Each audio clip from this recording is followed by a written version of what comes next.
സാമൂഹിക പുരോഗതിയാണ് അല്ലെങ്കിൽ ചലനാത്മകതയുമാണ് സാമൂഹിക ചലനശാസ്ത്രത്തിൻ്റെ പ്രതിപാദ്യ വിഷയം. സമൂഹത്തിൻ്റെ എല്ലാ ഘടകങ്ങളും ചലനാത്മകമാണ്.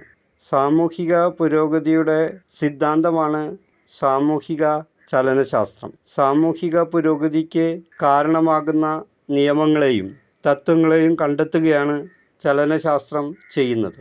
സാമൂഹിക പുരോഗതി പ്രധാനമായും ഭൗതിക പുരോഗതി, ധാർമ്മിക പുരോഗതി എന്നിവയാണ്. സാമൂഹിക മാറ്റത്തിൽ ഇവ വളരെയധികം സ്വാധീനം ചെലുത്തുന്നതായി കോംതെ കണ്ടെത്തിയിരുന്നു. സാമൂഹിക ഉദ്ഗ്രഥനത്തെയും സാമൂഹിക ശൈഥില്യത്തെയും പറ്റിയുള്ള അറിവ് നമുക്ക് ലഭിക്കുന്നത് ഭൗതിക പുരോഗതിയുടെ പഠനങ്ങളിലൂടെയാണ്. സാമൂഹിക പുരോഗതി ശരിയായ രീതിയിൽ ഉണ്ടാകണമെങ്കിൽ ധാർമ്മികമായ പുരോഗതി സമൂഹത്തിൽ വളർന്നു വരേണ്ടത് ആവശ്യമാണ് എന്നും അഗസ്ത്യ കോംതെ ചൂണ്ടിക്കാണിക്കുന്നു. അഗസ്ത്യ കോംതെയുടെ മറ്റൊരു പ്രധാനപ്പെട്ട സംഭാവന പോസിറ്റിവിസം ആസ് എ റിലീജിയൻ എന്നുള്ള സങ്കല്പമാണ്. അതായത് കോംതെയുടെ ലക്ഷ്യം വാസ്തവികവാദത്തെ അടിസ്ഥാനമാക്കി ഒരു സമൂഹത്തിന് രൂപം നൽകുക എന്നുള്ളതാണ്. സാൻമാർഗികമായും ഭൗതികമായുമുള്ള തത്വങ്ങളിലൂന്നിയ ഒരു സാമൂഹിക ഘടനയാണ് കോംതെ വിഭാവനം ചെയ്യുന്നത്. ഇതിന് ശരിയായ ജ്ഞാനം അഥവാ അറിവ് ആവശ്യമായി വരുന്നു. വാസ്തവിക തത്വങ്ങളിലൂന്നിയുള്ള അന്വേഷണം കൂടി മാത്രമേ ശരിയായ അറിവ് നമുക്ക് നേടുവാൻ സാധിക്കുകയുള്ളൂ. അങ്ങനെ നോക്കുമ്പോൾ വാസ്തവികതാവാദം മനുഷ്യരാശിയുടെ ഒരു മതമായി മാറുന്നുവെന്ന് അഗസ്ത്യ കോംതെ അഭിപ്രായപ്പെടുന്നു. ഒരു ശാസ്ത്രീയ തത്വം എന്ന നിലയിൽ വാസ്തവികതാവാദം ലക്ഷ്യമാക്കുന്നത് എല്ലാ മനുഷ്യ സമൂഹങ്ങളുടെയും ഭൗതികവും ബുദ്ധിപരവും ധാർമ്മികവുമായ പുരോഗതിയാണ്. യൂറോപ്യൻ രാഷ്ട്രങ്ങളുടെ പുരോഗതിക്ക് ഇത്തരമൊരു സമീപനം അത്യാവശ്യമാണെന്ന് കോംതെ വാദിച്ചിരുന്നു. ഇതിനുതകുന്ന രീതിയിലുള്ള ഒരു വിദ്യാഭ്യാസ രീതി തന്നെ വളർത്തിയെടുക്കണമെന്ന് കോംതെ ആഗ്രഹിച്ചു. വാസ്തവികതാവാദത്തിൽ അതിഭൗതിക ശക്തികൾക്കോ അഭൗമ ശക്തികൾക്കോ സ്ഥാനമുണ്ടായിരിക്കുകയില്ല.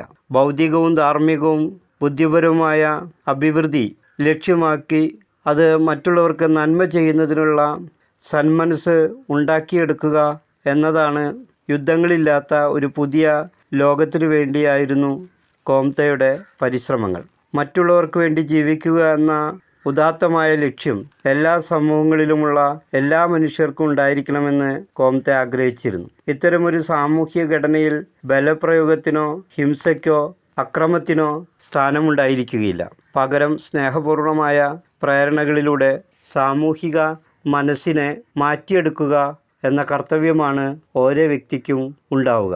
കാരുണ്യവും സൗഹൃദവും സ്നേഹവുമാണ് ഈ മതത്തിൻ്റെ അടിസ്ഥാന തത്വങ്ങൾ. ജനഹൃദയങ്ങളിൽ സന്മാർഗബോധം വളർത്തിയെടുക്കുന്നതിൽ സ്ത്രീകൾക്ക് ഒരു വലിയ പങ്ക് വഹിക്കാൻ കഴിയുമെന്ന് അഗസ്ത്യ കോംതെ അഭിപ്രായപ്പെടുന്നു. ഭാവി പൗരന്മാരെയും കുടുംബാംഗങ്ങളെയും വളർത്തിയെടുക്കേണ്ട ബാധ്യത ഇന്നത്തെ കുടുംബങ്ങൾക്കാണ്. സ്ത്രീകൾക്ക് അതുകൊണ്ട് തന്നെ പുരുഷന്മാരുടെ മനസ്സിൽ സാമൂഹിക വികാരം വളർത്തിയെടുക്കാൻ കഴിയും. വ്യക്തിത്വ വികസനത്തിലും സ്വഭാവ രൂപീകരണത്തിലും കുടുംബത്തിൽ സ്ത്രീകൾ വളരെ പ്രധാനപ്പെട്ട പങ്കാണ് വഹിക്കുന്നതെന്ന അഭിപ്രായമാണ് അഗസ്ത്യ കോംതെക്ക് ഉള്ളത്. കോംതെയുടെ വാസ്തവികതാവാദം ഒരേ സമയം ശാസ്ത്രവും മതവുമാണ്. ശാസ്ത്രീയമായ അറിവുകളെ ശരിയായി ഉപയോഗപ്പെടുത്തി നമുക്ക് മനുഷ്യ സമൂഹത്തിൻ്റെ പുരോഗതി കൈവരിക്കാമെന്ന് അദ്ദേഹം വിശ്വസിച്ചു. ഇത്തരത്തിൽ തികച്ചും വ്യത്യസ്തമായ ഒരു സാമൂഹിക ദർശനമാണ് അഗസ്ത്യ കോംതെക്ക് ഉണ്ടായിരുന്നത്. ഇനി നമുക്ക് ഹെർബർട്ട് സ്പെൻസറെ കുറിച്ചാണ് പഠിക്കേണ്ടത്.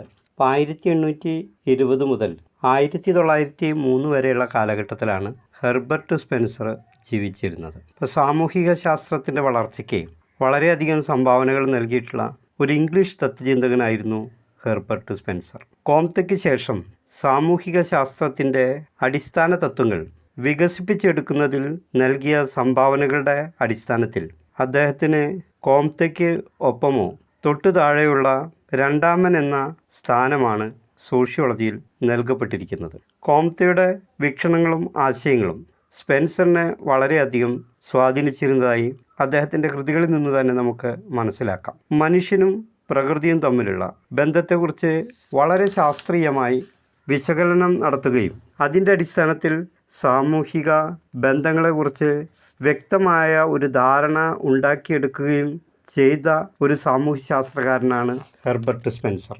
കോംതെ കൂടാതെ അദ്ദേഹത്തെ സ്വാധീനിച്ച രണ്ട് വ്യക്തികൾ ചാൾസ് ഡാർവിനും അതുപോലെ തന്നെ മാൽത്തൂസുമായിരുന്നു. തൻ്റെ സാമൂഹിക പരിണാമവാദം എന്ന ആശയത്തിൽ അദ്ദേഹം മാൽത്തൂസിനെയും ഡാർവിൻ്റെയും ആശയങ്ങളോട് എത്രമാത്രം കടപ്പെട്ടിരിക്കുന്നുവെന്ന് നമുക്ക് മനസ്സിലാക്കാനായിട്ട് സാധിക്കും. തത്വശാസ്ത്രം, ജീവശാസ്ത്രം, മനഃശാസ്ത്രം, നരവംശശാസ്ത്രം എന്നീ ശാഖകളിലും സ്പെൻസറിന് അഗാധമായ പാണ്ഡിത്യം ഉണ്ടായിരുന്നു എന്നു മാത്രമല്ല, ഈ ശാസ്ത്രശാഖകളുടെ വളർച്ചയ്ക്ക് വിലമതിക്കാനാകാത്ത സംഭാവനകൾ നൽകുകയും ചെയ്ത ഒരസാമാന്യ പ്രതിഭയായിരുന്നു ഹെർബർട്ട് സ്പെൻസർ. ഒരു എഞ്ചിനീയറായി തൻ്റെ ഔദ്യോഗിക ജീവിതം ആരംഭിച്ച സ്പെൻസർ പഠന ഗവേഷണ മേഖലയിലേക്ക്, പ്രത്യേകിച്ചും സാമൂഹ്യശാസ്ത്ര വിഷയങ്ങളെക്കുറിച്ചുള്ള പഠന മേഖലയിലേക്ക് ശ്രദ്ധ തിരിച്ചു വിട്ടു. സ്പെൻസറുടെ സാമൂഹ്യശാസ്ത്ര സിദ്ധാന്തങ്ങൾ പ്രധാനമായും 2 തത്വങ്ങളെ അടിസ്ഥാനമാക്കിയുള്ളവയാണ്.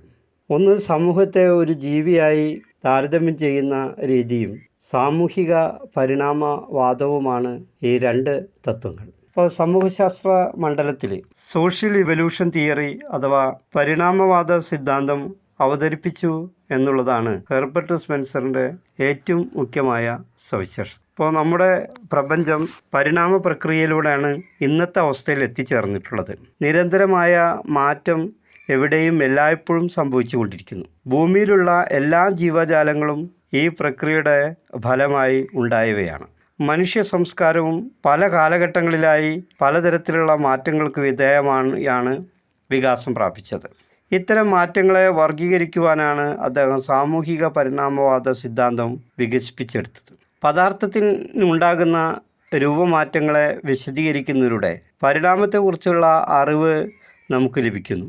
സ്പെൻസർ പറയുന്നത് പരിണാമം എന്നത് പദാർത്ഥം അനിശ്ചിതവും പരസ്പര ബന്ധമില്ലാത്തതുമായ ഒരു വിജാതീയ അവസ്ഥയിൽ നിന്നും പരസ്പര ബന്ധമുള്ള ഒരു സജാതീയ അവസ്ഥയിലേക്ക് രൂപമാറ്റം ചെയ്യപ്പെടുന്ന പ്രക്രിയയാണ് എന്നാണ്. സ്പെൻസറുടെ സാമൂഹിക വീക്ഷണം മനസ്സിലാക്കുന്നതിൽ, അതിനെക്കുറിച്ച് കൂടുതൽ അറിയുന്നതിന് പരിണാമം എന്ന പ്രക്രിയയെക്കുറിച്ചുള്ള അറിവ് ആവശ്യമാണ്. ഈ അറിവിലൂടെ മാത്രമേ നമ്മുടെ പ്രപഞ്ചത്തെക്കുറിച്ചും അതിൽ മനുഷ്യനുള്ള സ്ഥാനത്തെക്കുറിച്ചും മനസ്സിലാക്കാൻ നമുക്ക് സാധിക്കുകയുള്ളൂ. താരതമ്യേന ലളിതമായ അവസ്ഥയിൽ നിന്നും സങ്കീർണമായ അവസ്ഥയിലേക്കുള്ള മാറ്റമെന്ന് പരിണാമത്തെ നിർവചിക്കാമെന്നാണ് സ്പെൻസർ അഭിപ്രായപ്പെടുന്നത്. പരിണാമത്തെ സംഭവിക്കുന്ന അല്ലെങ്കിൽ അതുമായി ബന്ധപ്പെട്ട പരിണാമത്തെ സംബന്ധിക്കുന്ന നിയമങ്ങൾ ഭൗതിക ലോകത്തിനും ജീവലോകത്തിനും മനുഷ്യ സമൂഹത്തിനും ഒരുപോലെ ബാധകമാണെന്ന് സ്പെൻസർ അഭിപ്രായപ്പെടുന്നു. അതുകൊണ്ട് തന്നെ മനുഷ്യ സമൂഹത്തിൻ്റെ വികാസ പരിണാമങ്ങൾ മനസ്സിലാക്കുന്നതിന് ഭൗതിക പരിണാമത്തെക്കുറിച്ചും ജൈവികമായ പരിണാമത്തെക്കുറിച്ചുമുള്ള അറിവ് ആവശ്യമാണ്. 1859 പുറത്തിറങ്ങിയ ഒറിജിൻ ഓഫ് ദ സ്പീഷീസ് എന്ന ചാൾസ് ഡാർവിൻ്റെ ഗ്രന്ഥത്തെ അടിസ്ഥാനമാക്കിയാണ് ഹെർബർട്ട് സ്പെൻസർ തൻ്റെ സിദ്ധാന്തങ്ങൾ വികസിപ്പിച്ചെടുത്തത്. കാലാകാലമായുള്ള മാറ്റങ്ങളുടെയും പ്രകൃതിയുമായി ഇണങ്ങിച്ചേർന്നതിൻ്റെയും ഫലമായാണ് ചെറിയ ജീവിവർഗങ്ങളിൽ നിന്നും മനുഷ്യൻ പരിണമിച്ചുണ്ടായത് എന്ന ഡാർവിൻ കണ്ടെത്തിയിരുന്നു. സമൂഹത്തിൻ്റെ വളർച്ചയിലും ഇത്തരം വിവിധ ഘട്ടങ്ങളിലുള്ള പരിണാമം സംഭവിച്ചിട്ടുണ്ടെന്നാണ് സ്പെൻസർ ചൂണ്ടിക്കാണിക്കുന്നത്.